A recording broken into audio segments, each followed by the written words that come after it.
मैं बहुत दुख से और कष्ट से यहां खड़ा हूं, व्यथित हूं। दर्द भरी घटनाएं इस देश में होती जा रही है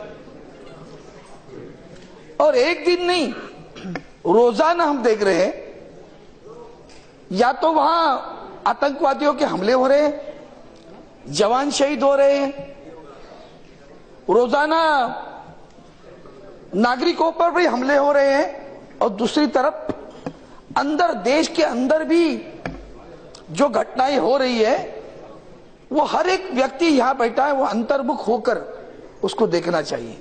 कुछ विषय को लेकर अलग ढंग से बात कर रहे थे। अब जब हमने सुना जो जवाहरलाल यूनिवर्सिटी में हुआ, उसके पहले आंध्र में वेमुला का भी जो घटना हुई, तेलंगाना में, उसे भी हमें दर्द पहुंचा। एक जवान बच्चा, लड़का, रिसर्च करने वाला, पीएचडी करने वाला लड़का आत्महत्या पर जाता है, वो कोई अच्छी बात नहीं है। मैडम, जब जवाहरलाल यूनिवर्सिटी की बात आई, बहुत गर्व से मैं उसकी तरफ देख रहा था। 1969 में उसकी स्थापना हुई। उस जवाहरलाल यूनिवर्सिटी में बहुत सारी फैकल्टीज है, बहुत बड़ा उनकी कक्षा है जहां वो पढ़ाते। उस जवाहरलाल यूनिवर्सिटी के अंदर ये जो संस्था है, डेमोक्रेटिक स्टूडेंट्स फेडरेशन, AISA, ऐसे 3-4 छात्रों की संगठनाएं हैं। अफजल गुरी की 3री बरसी पर वहां सांस्कृतिक संध्या का आयोजन हुआ। अब ये वाकई मुझे दर्द देते गया। कौन अफजल गुरु? उसके लिए आप सांस्कृतिक संध्या करते हो और घोषणाएं क्या? हम क्या चाहे? आजादी, एक हमारा आजादी, हक हमारा आजादी, कर लेंगे आजादी, कश्मीर मांगे आजादी। जवाहरलाल यूनिवर्सिटी पढ़ने के लिए आए हो और ये घोषणाएं दे रहे हो। हम सारे लोग फ्रीडम की बात कर रहे हैं। मुझे समझ में नहीं आया, हम स्कूलों में क्यों जाते हैं, हम कॉलेज में क्यों जाते हैं, हम किसकी आजादी मांग रहे हैं? हम पढ़ने लिए आए ना वहां, तो पढ़ने के बजाय हमारे विषय अलग ढंग से जा रहे हैं। आगे चलकर कहते हैं कश्मीर के आजादी तक जंग रहेगी जंग, भारत के बर्बादी तक जंग रहेगी जंग। सदमा नहीं होता आपको? हम डेमोक्रेसी की बात करते हैं।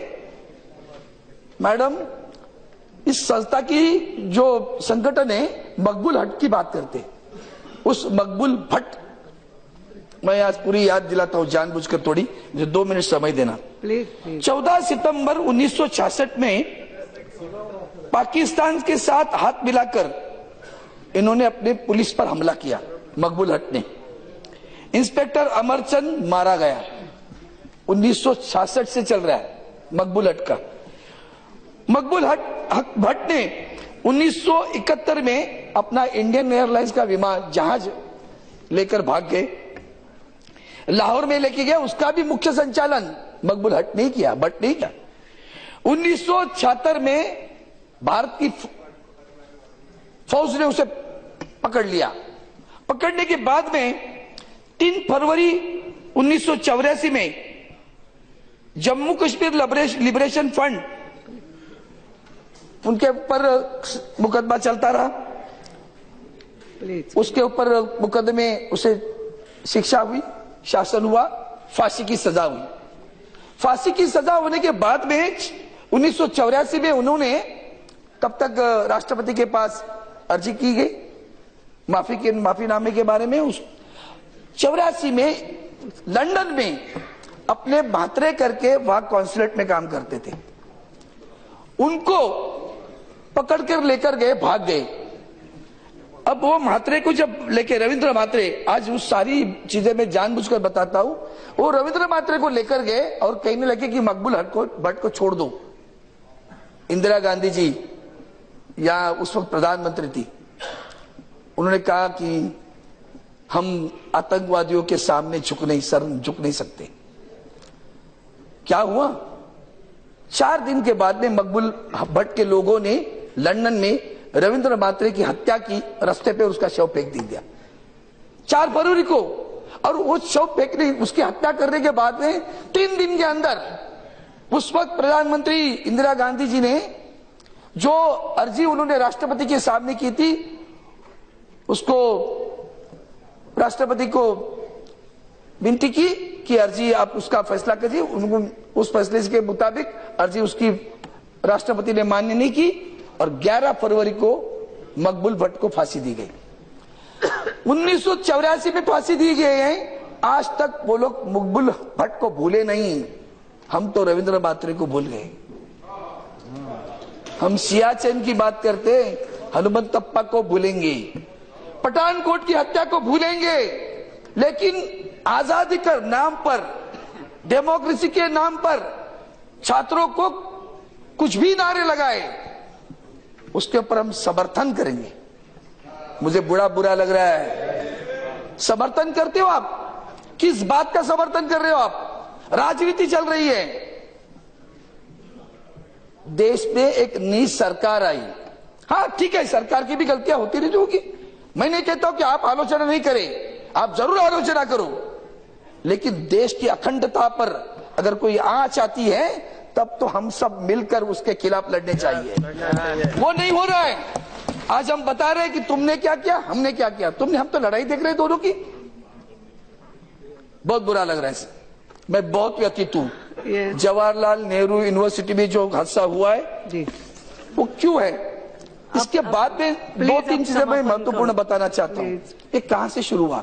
ये सारी संगठनाएं हैं, वो नक्सलवाद से जुड़ी हुई है, लेफ्टिस्ट है।